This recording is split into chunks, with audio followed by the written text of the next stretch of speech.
So, Board of Corrections has suspended the prison director, Joe Preferi, with pay. It comes after a series of exchanges last month between the governor and the board chairman about more prison beds needed and a letter detailing a list of concerns, some of which included the secretary. Last month, the chairman said that he did not, Preferi did not give the board enough information about prison bed count and also transferred inmates without approval.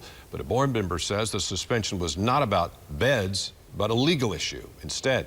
The secretary has made it clear in public and in private that he works exclusively for the governor and not the board. He has expressed public disdain regarding the board's authority.